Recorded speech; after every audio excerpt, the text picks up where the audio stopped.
This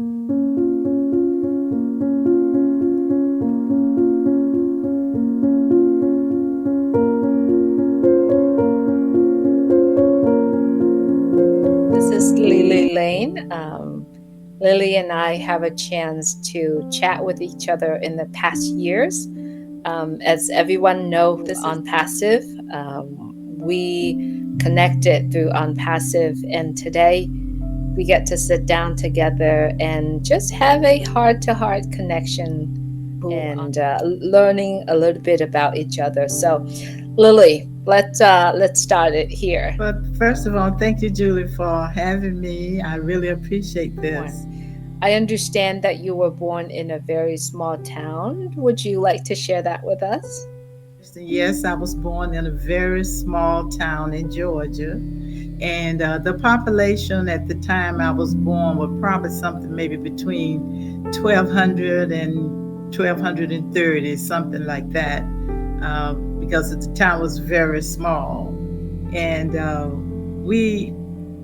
there were like, Julie, I was the sixth child at that time. And I had a younger sister that was younger than me. So that means there were seven children that my parents had at that particular time, but we ended up with 14. Seven boys and seven girls. So my older siblings went to school in that small town because I was not old enough to go. So the only thing I can remember from that is that we lived in an area, and I guess today we would refer to that area as a cul-de-sac, but they didn't know anything about a cul-de-sac then because it was about 9 homes in that particular area where we lived.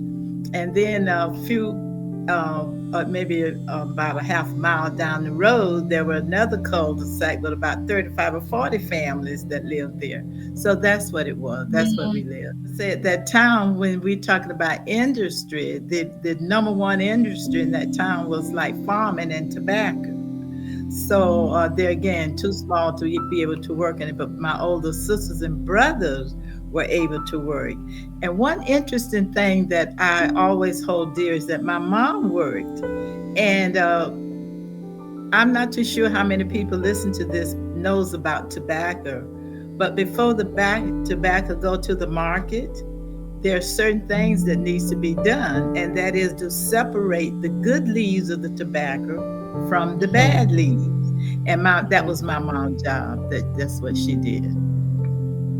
Wow. So the small town that you were born in, the area that you were talking about is Georgia. And then Right. later on your family moved. I understand that you moved quite a lot. Can you tell me a little bit about the hometown and why are you moving from one town to the other? Your family. Well, what happened, Julie, is that when we were in the town where I was born, and we moved about 18 miles to another little town. And the reason that we moved is because my brothers were able to work, and they would work with my father when school was out. So Right. the gentleman that owned the house that we were living in, that's who he worked with. And so what happened is the gentleman that my father was working for asked my father to keep his boys out of school, my brothers out of school to work for him. So my dad said to him, "Are you going to keep your boys out of school?" And the answer was no, he was not going to keep his boys. So daddy said, "I'm not keeping my boys either because they won't be boys always, and I want my boys to get an education." So that was the reason we moved. When he told them no, my father said he felt it was time to go. It was time to go. Yes, yes. So your family at that time, you had 5 children, brothers and sisters in your family, and then now you ended up but with 14. But let me ask you, every time when another sibling added it into your family, were you happy about it? Where were you? Where are you in that rank? Okay, I am the sixth from the top. And when we Ah, moved, I had one little sister younger than me. So when we moved, there were seven. To answer your okay. question about was I happy? Well, Julie, at that time, I did not know where babies came from. And when I would see the lady come to our house with a black bag, I thought she was bringing the baby to us in a black bag. So every time she came, I would start crying because I felt that we had enough children. And I said, why don't you take them to somebody else's house? There was a lady and husband lived not far from us, and they didn't have any children at all. So I could not understand why she didn't give some of those babies to them. So what I did, I cried, and that didn't stop the babies from coming. So I asked my father and those, I said, can't we move so she won't know how to find us to bring those babies to us? So that's how smart I was during that time, did not know where babies came from. So But innocent, so innocent. Yes, yes. So with that amount of children in a family, how did your parent discipline you, or the children? How did one parent discipline the children and the other not, or are they both, your mom and well, dad, are they both together yeah, discipline yeah, the kids? right. They both disciplined, but my father did more counseling. And my mom would like Right, do the whipping. If they were whipping, that's what they would do. But there's one thing about them, they will always agree what the discipline right, should be, whether it's just right. take away something or not let them go out to play or whatever it was. They were always together in doing that. So that's how they did that. But they were terrible, my little siblings below me, they were terrible little kids. I thought they were terrible. And You Julie, I know, tell them sometimes now that I said, I know I should have given you all away. But it was,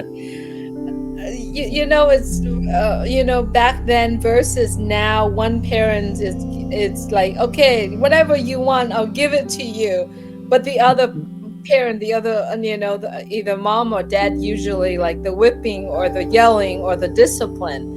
And I also believe that now the way how we raise our children now is so different back then, because of yes, all the changes, the technology, and all the yes, it changes. is. I wish we could all go back to, the back then, to raise our children nowadays. It's so much needed. But That is Lily, so it's so true. much needed. That's true. You know, Yeah. Julie, even when the town we were in the beginning and the town we moved to, we have never lived in a town where we had relatives. It was just the children, my siblings, my mom, and my dad, and it made a big Hmm. difference because it brought us so close together that we had friends, but it was like they said, it was totally different. During that time, they used that village concept.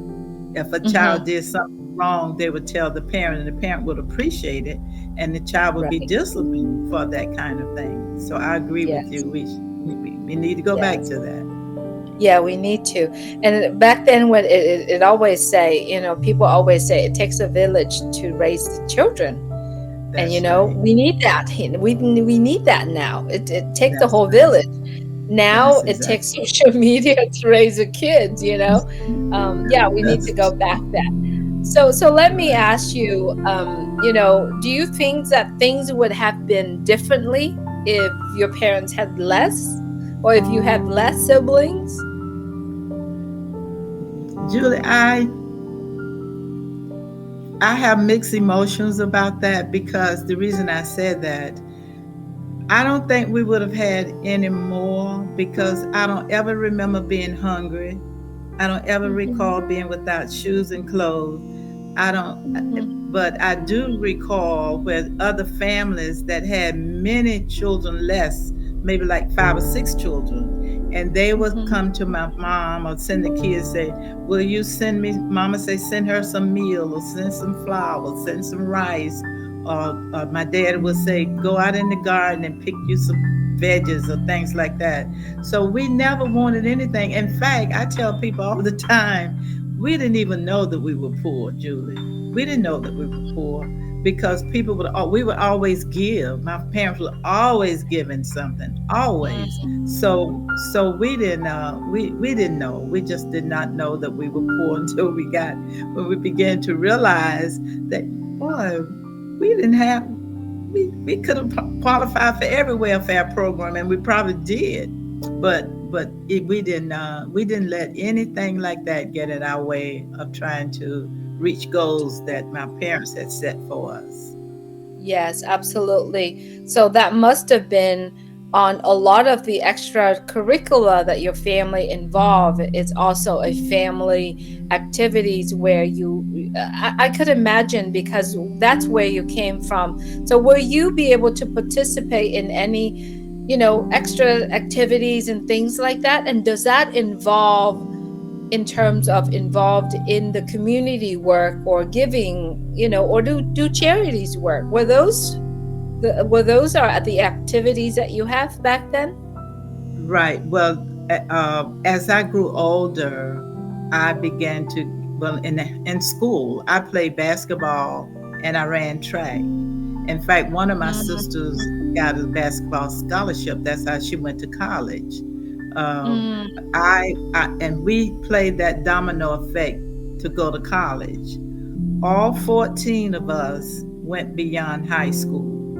All 14. Many of us with masters, uh, BS, the trades, and that kind of thing, all 14. And that's what my dad was so adamant about, is the fact that he knew that in order to survive and to have a decent living for us, that we needed an education because we couldn't do it without that.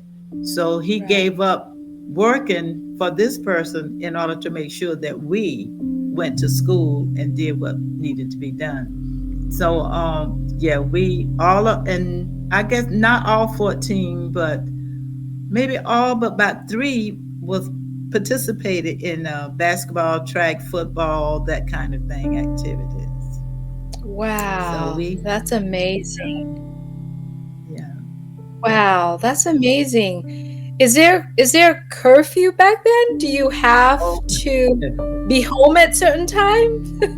yes, we had to be home at a certain time. It didn't matter what time you leave. So I decided one time, well, let me say this, Julie. I have never gotten spanking from my parents. Never.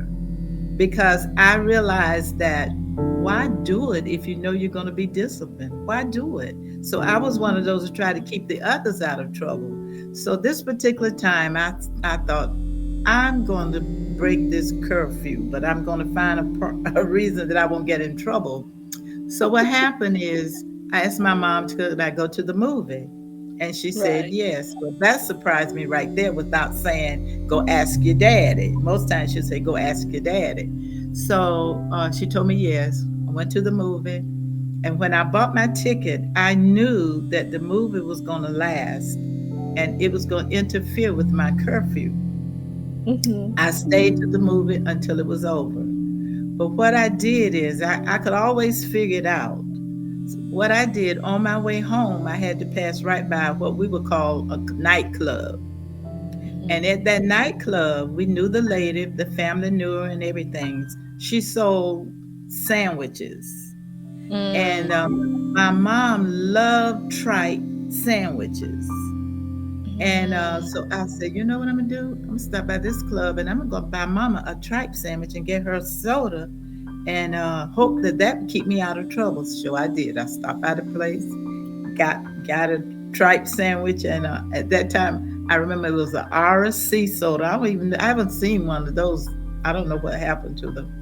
But anyway, when I got home after curfew time now, when I reached for the doorknob to open the door started coming open by itself before I could get my hand on the knob, and I knew that was Mama. That was Mama over helping me in, opening the door for me. I Yes. thought, oh. So as soon as the door opened well enough, wide enough that I could walk in, I said, "Here, Mama, I brought you a sandwich and a soda." She said, "Oh, thank you so much." She was so appreciative that I thought enough of her to stop by and get a soda. Well, what she didn't know, what she probably thought, is the time was spent waiting for the sandwich. The Mhm. time was Yeah. spent at the theater because it didn't take me that long to get the sandwich, but you never know. It could have been a long line. And she didn't Right. question it. But what happened is she took the sandwich and she went to the dining room table and she sat and started eating the sandwich. And I have never got dressed for bed that fast in my life. I made sure that I went to bed so I would not get any challenge or spanking or whatever. And she never did. She never Oh, did. So you're when so thoughtful. yeah, Were I you was trying to scared? protect myself. Beg Were pardon? you scared? Were you Oh yeah, scared?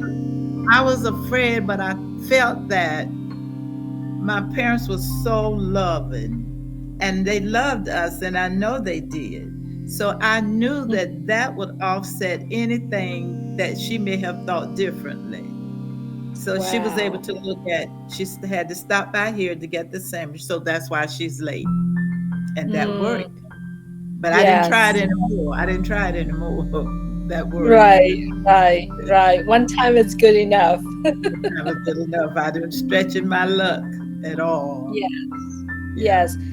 I understand that your parents are really into educating, having your children going through colleges, and as what you've mentioned earlier, you all have sort of like degree. I mean, 14 of you. Tell us a little bit about your journey, your educational journey. Okay, when like I said, I was number six. My oldest Mm, brother, when he finished high school, he entered the Air Force, and he made a career out of the Air Force. While he was in the Air Force, he got his degree while he was in the Air Force, right. and then he helped my oldest sister finance her college. So when she finished college, she didn't help the next one because the next one was a boy, and he went in. He was drafted into the army, and he Right. stayed the minimum years. But when he came out, he went to business school and became a supervisor at one of the big companies in Georgia, Savannah, Georgia. Then my Right. next sister, the next oldest one, was my a sister who received a 4-year scholarship in basketball, and that's how Hmm. she got through college.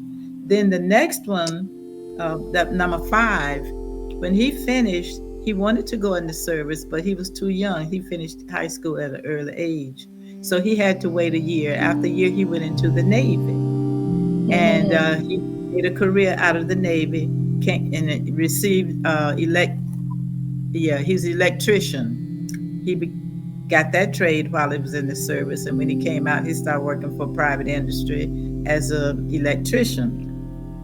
And then it was me, my time to go to college. No money, no scholarship, no nothing. Because, and the reason I didn't pursue uh, to get a scholarship, because I didn't want to go into that kind of stuff.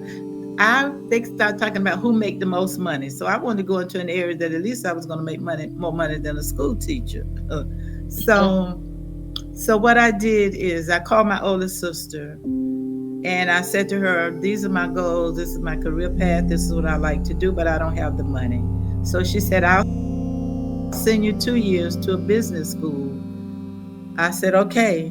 So I went to business school for 2 years, graduated, went back home where I left from, no car, 2 years of college that Hmm. didn't have when I left home.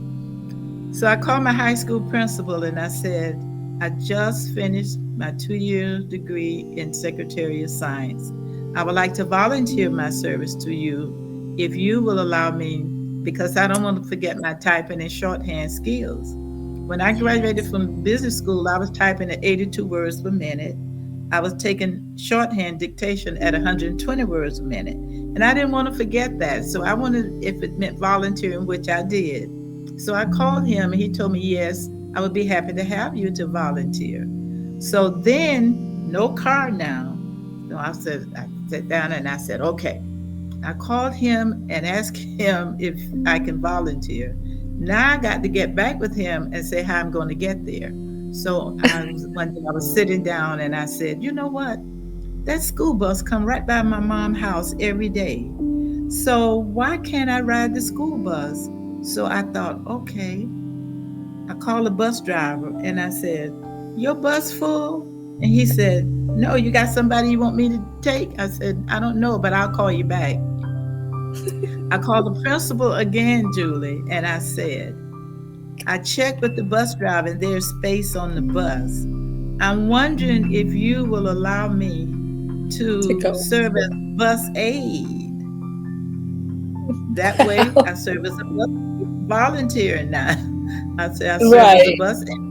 And then when I get to school, I go to your office, do your secretarial work. In the evening, get back on the bus. And I did this. So he called me back. He said, I talked with the superintendent, and the superintendent said he approved me to ride the bus as long as I was volunteering and that kind of thing. So that was my transportation. But this is what's interesting about that I tell people all the time.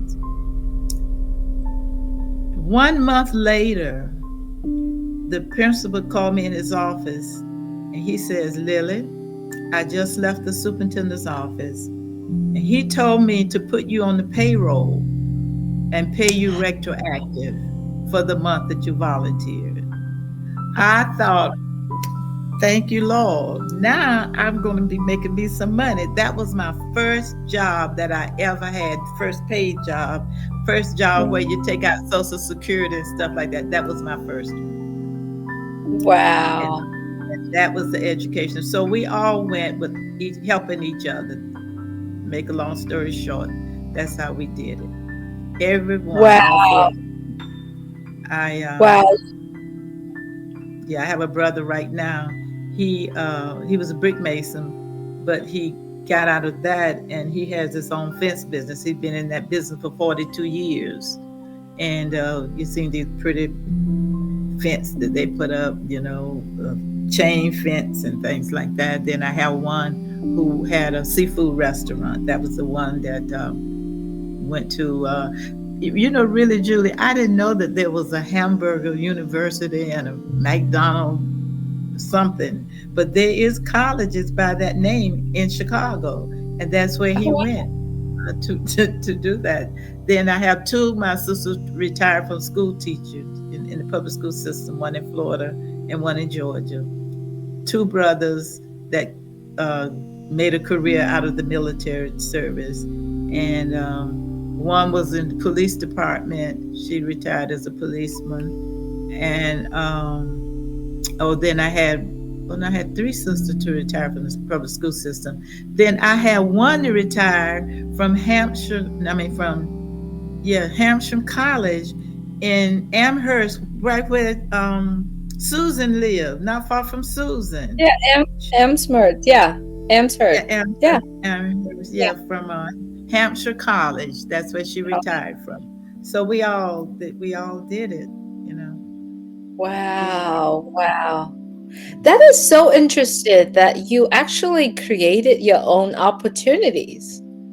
You Created you my you own. try to solve the problem that the car that you don't Mhm. have the transportation. You Right, take every single steps to right. meet the goal of I don't want to forget how to type, do shorthand That's typing. You go and that's then you created your own opportunity. That's amazing. And I believe that kids, like teenagers, kids nowadays, that's what they mm, need to do. It's creating their own that opportunity and follow what they want. It's that's so right. important. I got goosebumps listening to it. It's a very small story, but it makes a lot of impact on what you're telling your Right, story. So right, right. That's Julia. And you know what I tell people is that I didn't lay all my problems out at once. I took one at a time. yes, I took one at a time. I want to volunteer. That would get him.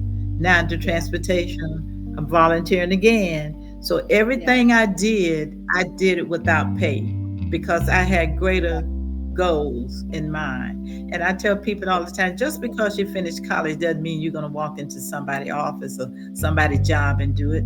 You need to just find a place you would like to work. Find out, mhm, can you volunteer? Do it and get hired. It'll work. yeah, It will work. yeah. It Yeah. will. It will work.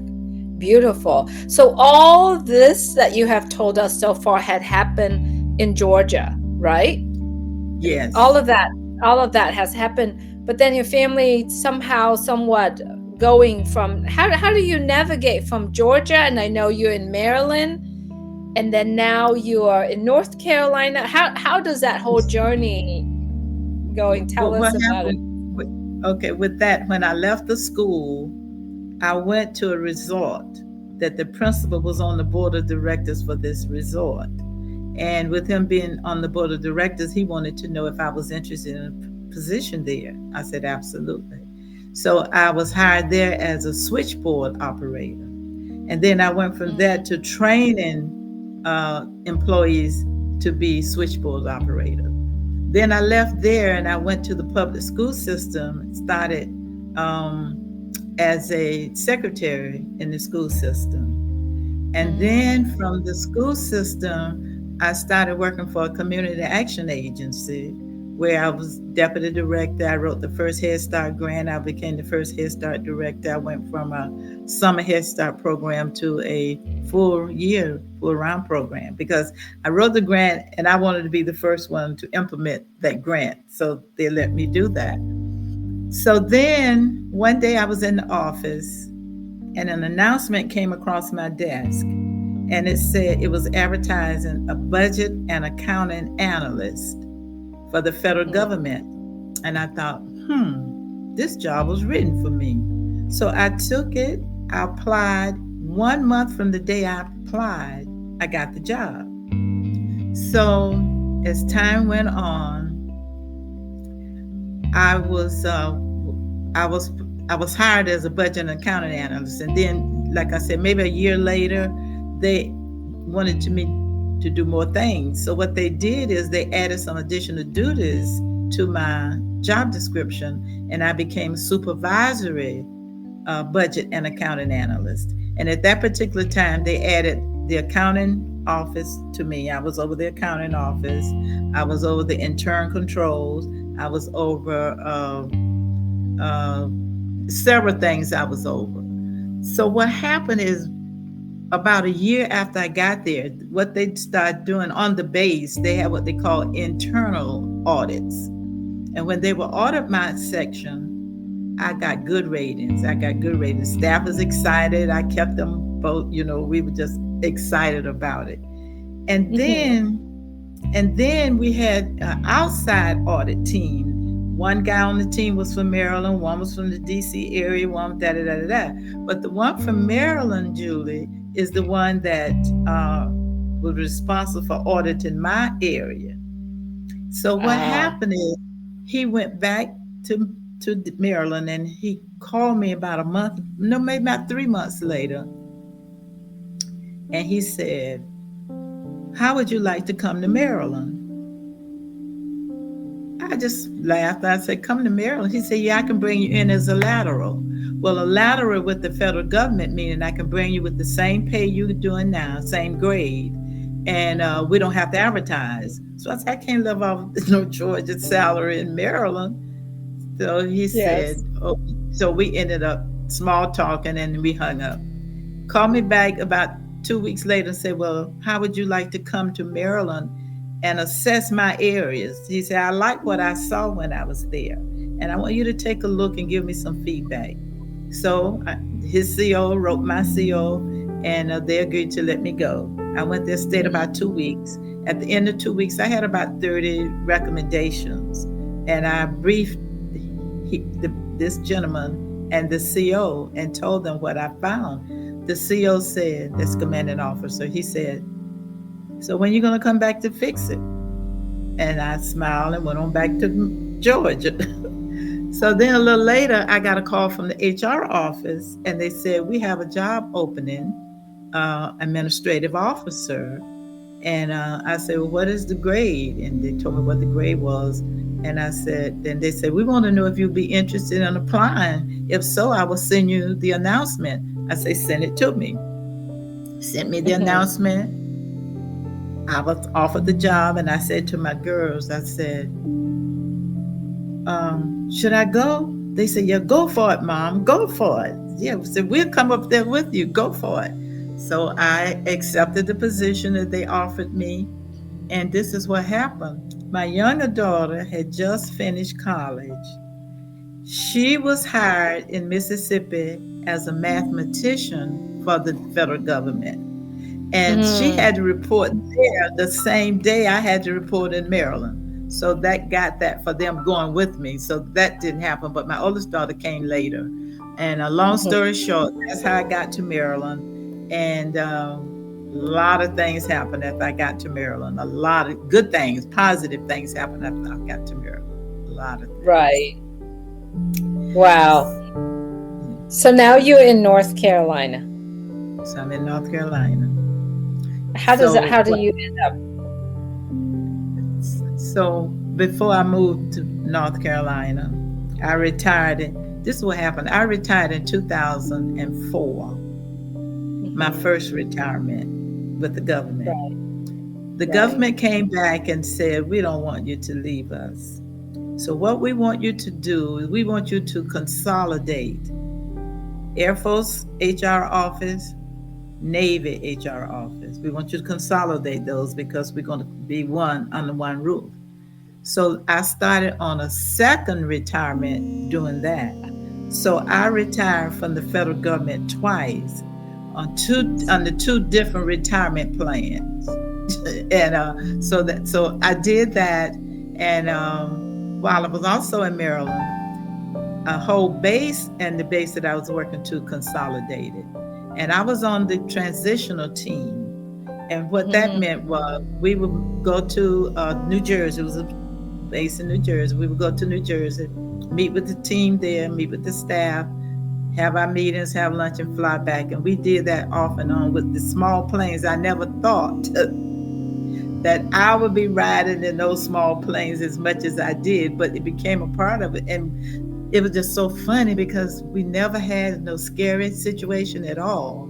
So that's what I did there. And also in Maryland, I didn't stop volunteering. I tutored children in math at the local school while I was in Maryland. I organized a youth group called Micro City Government, all of this volunteer work while I'm doing my regular job.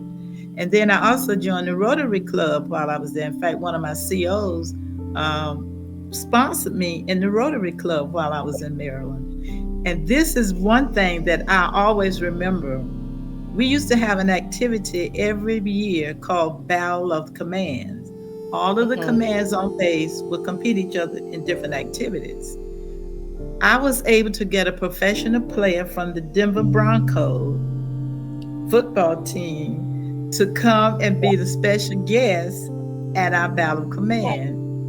Then the next year, the same person that was playing for the Broncos Mhm. went and started playing for the Baltimore Ravens. I got him, the same guy, back the second year, but representing a different team. And it was just Wow. so exciting. And I just love that. I like that story. But anyway, so how I got to Durham, where I am now, after I retired the second time, I'm in Maryland, and my oldest daughter said, "Mom, you have no relatives in Maryland. Why you want to stay in Maryland when I'm here?"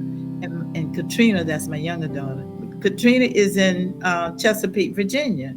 I said, Mhm. that makes sense. So she said, "When are you coming back to see me?" I said, "Next weekend." She said, "Okay, okay, that's good because I got something I want you to see." So what she had made an appointment for me to talk to the person who was selling these houses in this subdivision that I'm in. And so we walked in, and the lady said, "Hi, how are you doing?" And she said, "This is my mom that I was telling you about. My mom doesn't know why we come in here." So they told me why they was coming. My daughter wanted me to buy a house. So I Yeah. did. I filled out the application that week, that Friday. No, that Saturday. I filled out the application that Saturday. Sunday they approved me. And so I picked out the house and everything. They started building. So that's how I got here because my daughter felt that. But what was interesting is when I moved here, it put me 30 minutes closer to my daughter in Chesapeake, Virginia, Mm. and Mm. put me 6 hours closer to my family in Georgia. So it was a Mhm. win-win. And then put me 5 minutes from my daughter that lives here. She Yeah, lives five yeah. minutes. So like Yeah, yeah, like mother, like daughter. She takes action. She just said, "This is what I want. I want mom to go closer. I'm gonna go talk to the realtor, the builders, and I'm gonna do this." So That's that's exactly what she beautiful. did. That's exactly Yeah, what she did. So I moved here yeah, in 2015. right, right. Yeah, I that's bet when I it's moved here. beautiful there. Yeah, yeah. So let me ask you, Lily, you've gone through so much, a lot of things that you go into, and you are brilliant. You are brilliant. You're very creative and innovative as well. But I'm very sure a lot of us going through our lives when we need to have someone's opinions on things, or you want to check on something.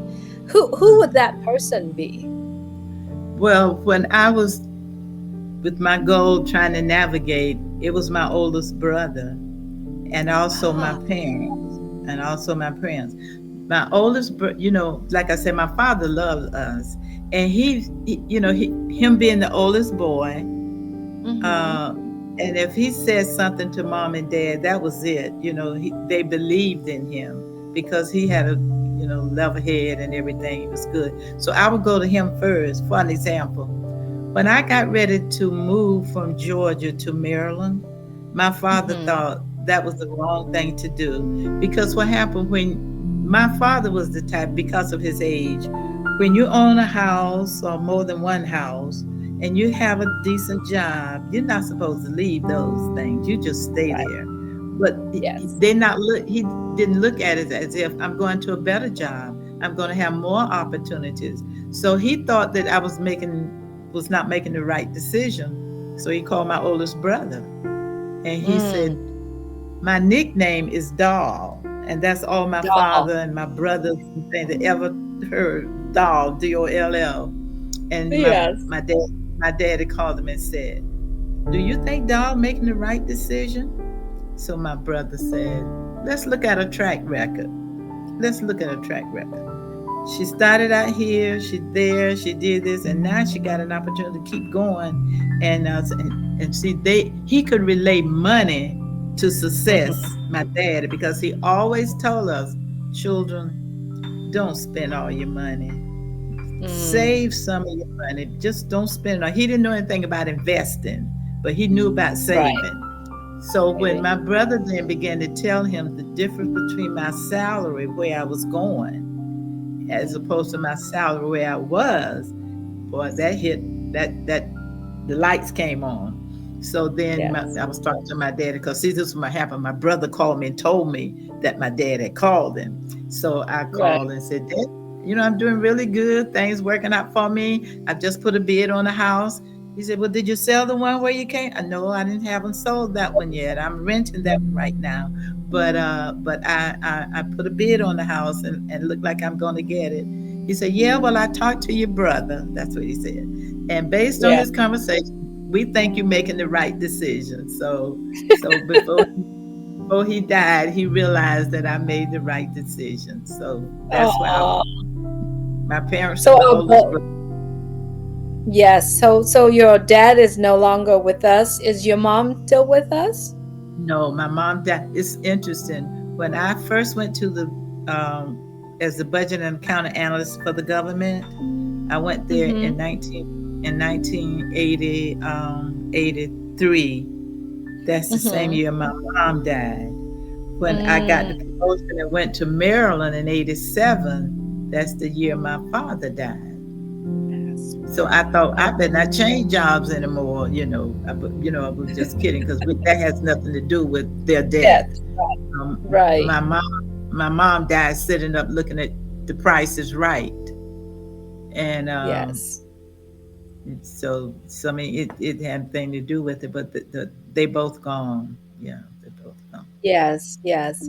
So you have gone through pretty, yeah, I mean, it seems like you had a very well-rounded life. Who do you credit to? I mean, you have a very spiritual life. Because I connected with you and I do chat with you. I believe that you are very rounded, spiritual, and also listening to your educational journey. Who do you credit all those to? I credit that to my supreme being.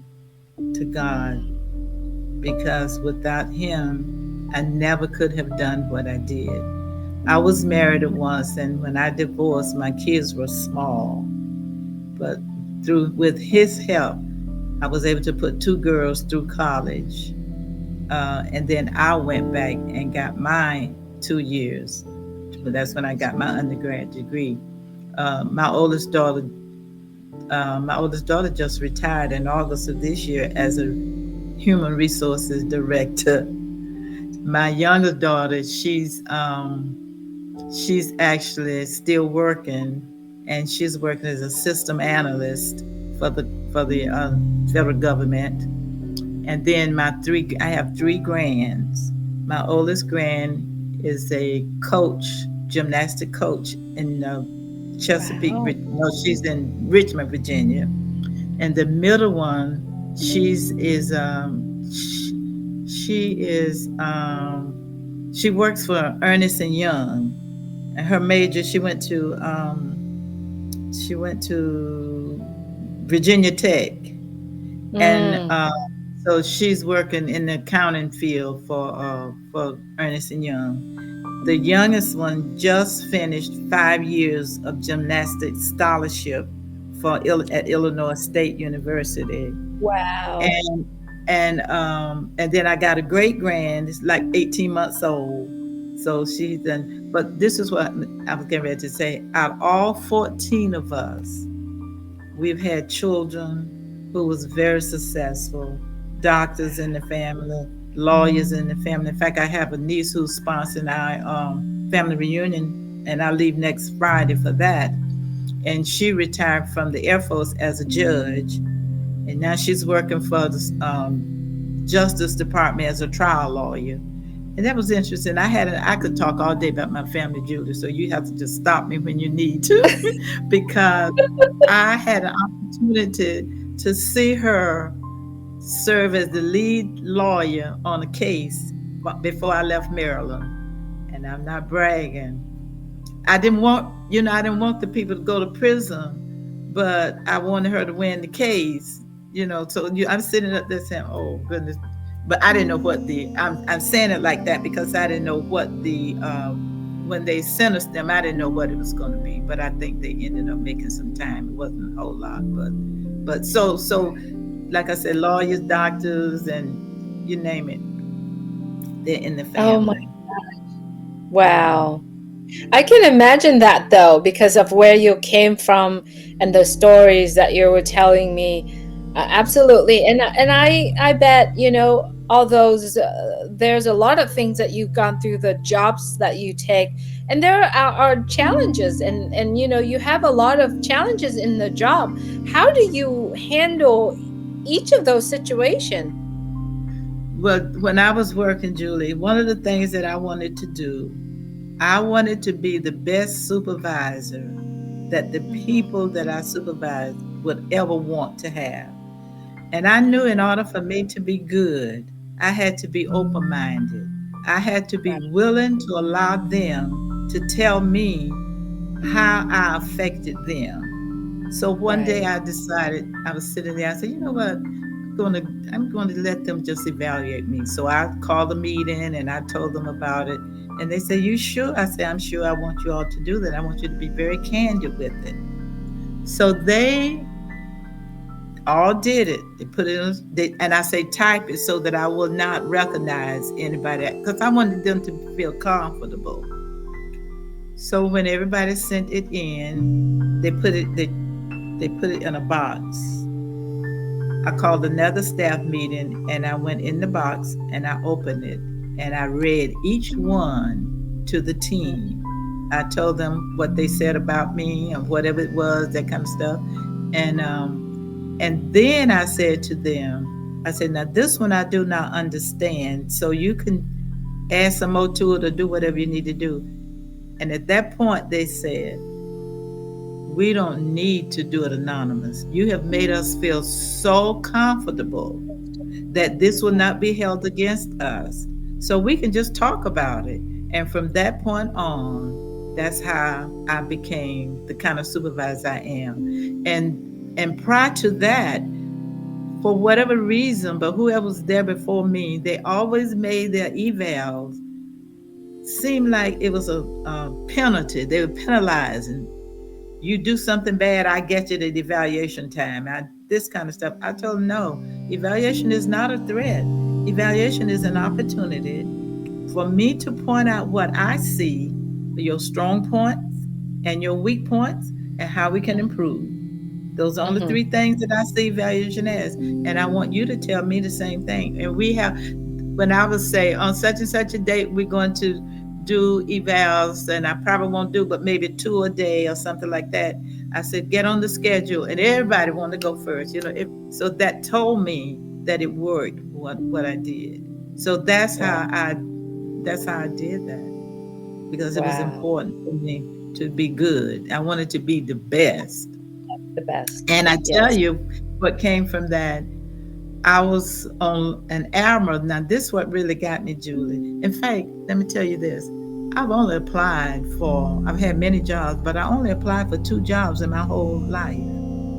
From my performance, people will seek me out. Now, I may have filled Right. out the information, but to go out and say I needed them, no, they will seek me out. When I was, before I left Maryland, the Admiral requested my service in his office in Mm-hmm. DC for me to help Mm-hmm. put together what we call a major claimants. It was four bases. It was New Jersey, Pax River, the Pax River is where I worked, China Lake, and Point Magoo. Four bases where we had one big budget that put together. He wanted me to help do that. And it's funny because when I went there to help them do that, I stayed there about a week, week and a half, maybe 2 weeks. My boss called me while I was there and he said, if they offer you that job, don't you accept it? So I told him, okay. I said, okay. When I got back to my job after we put the budget together and everything for the army, did all this, when I got back, my boss called me in his office. He had given me a promotion while I was away Mm, because he knew this job was a little higher. The grade was a little higher than mine. So he gave me the mhm. promotion that's comparable to that job so I wouldn't leave. But Ah, what he didn't know, I would not have gone there because I'm in a town but maybe 96,000 population. I wouldn't right. have gone to DC for all the tea in China because I didn't want to work in DC. But he didn't know that. And Right. so and then right after that, then the CEO in China Lake called and wanted me to come out there and work with his deputy. He had just hired a new deputy director. So he wanted me to come out there and help him, not help him, but, work with him, you know, his deputy director. Well, to my surprise, when I got there, his director had left. So the CEO Mm, said, Lily, I don't want to do this to you, but now I want to ask you to serve as the head of that department until you help me find somebody to fill that position. So and now that's just two instances. I've gone to bases in Virginia, other bases in Maryland. I've been around. They asked for my service, and I've been doing it. wow. Wow. You made a name for yourself. Yeah, I did. You know, you made your name for yourself. So, I know you are working on your autobiography right now, which is coming out, and that's one of the reason why we're sitting here talking because I'm a type of individual like to know my friends, like to know where Mhm. they're from, what they have been doing, and the autobiography that's coming out. I know I have a name here, from a humble beginning, a woman's will to succeed. And I love the title because of the conversations that we have here. It's everything that you do, you have that will to succeed, whether or not to help someone else, or whether or not you want to meet, you want to do the things that you want to do, the job, or even as little as wanted to remember what you've learned. When is that coming out? Do you want to talk to us a little bit about that? Well, I don't know exactly when. In fact, I just submitted another draft, and Mhm. today. When I say Mhm. today, it was 4 day this morning, but it was today. And Mhm. I'm hoping no later than what this is July, August, no later than maybe last August, early September. But Mhm. my Mhm. daughters, they so excited. And my oldest daughter here, she's already planned a book signing ceremony on in the fall, which is October the 5th. And Right. they kind of rushing me because I want to just take my time. They kind of not really rushing me, but they so excited. They can't wait. And she's Yes. been recruiting everybody talking about my mom is publishing her autobiography and I want you all Oh, to come. And she said, we're going to have a lot of people, but she's been here uh, 27 years.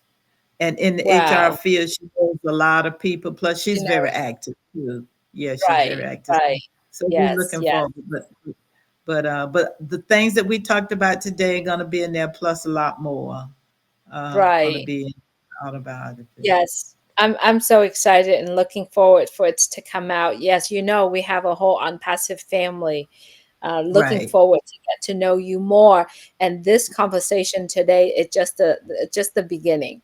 It's just the right. beginning. Well, There's I a lot of appreciate stories that's going to be tell. So let's go into how we, both you and I, are connecting with each other.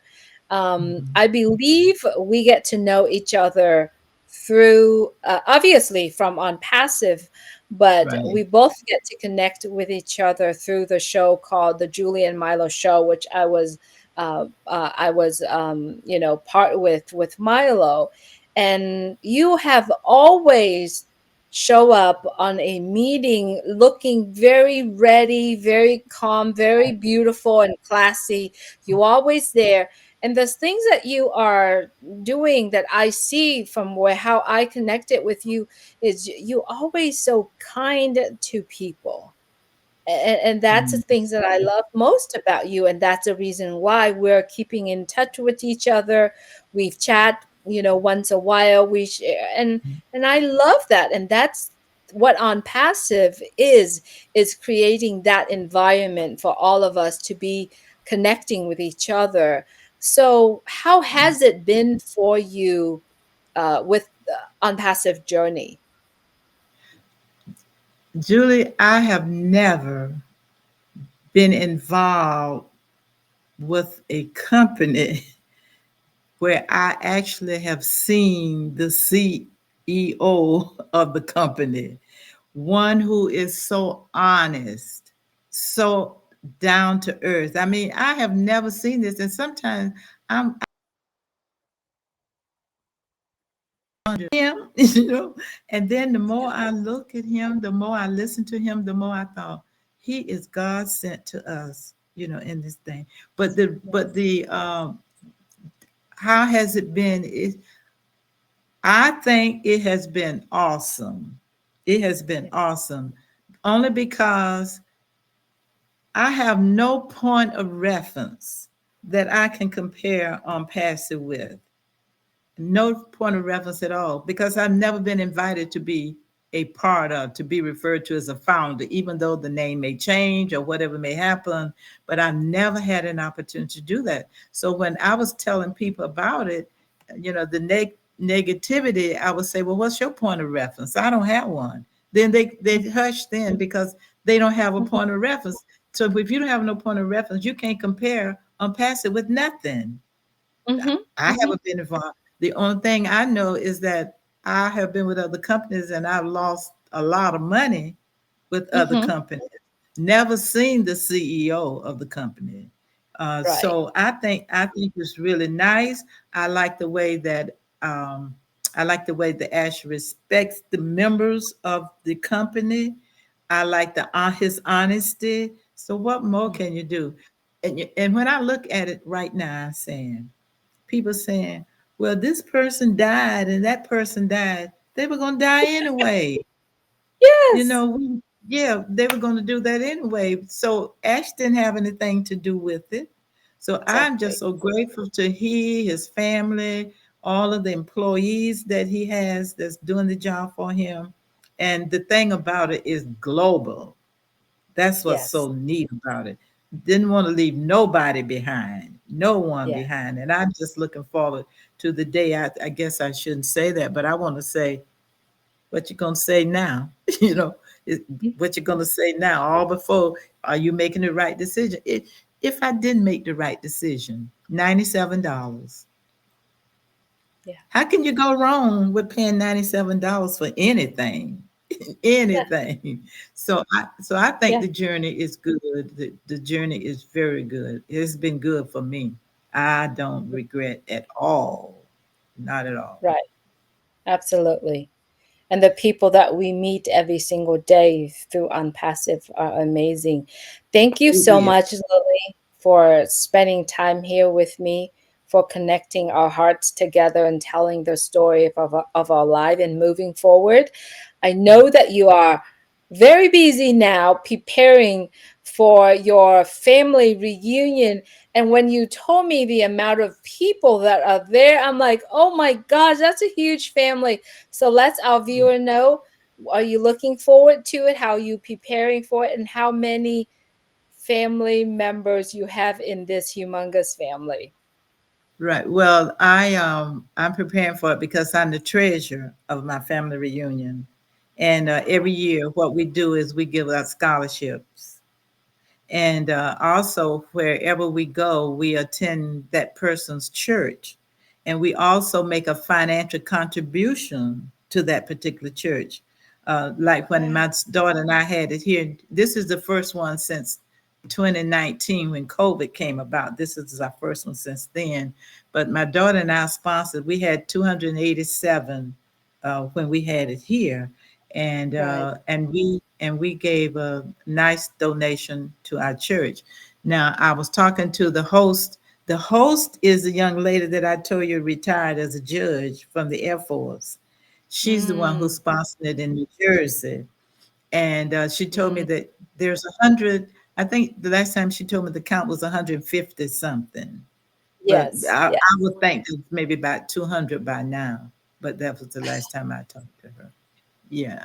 So, Wow. That's so amazing. yeah, yeah. I'll be leaving here. I'll fly into Philly, and then one of my brothers will pick me up from the port in Philly, and then we'll drive to New Jersey. And I don't That's amazing. even know that's what we're going to be doing, but looking forward to it. And Julie, let me say this too: when you and Milo was doing, and when it ended, I was so sad. But then what happened? Then you and Michael came back, came and started doing it, and I just love the way you all do. You and Michael on Mondays, it's just so nice. The information that you all give out, provide to us, and all of the other webinars that I can attend, I try to make all of them because that's where the information is given. My only problem is I got to find me a school somewhere so I can take computer classes. But other than that, I enjoy all the webinars, all of them.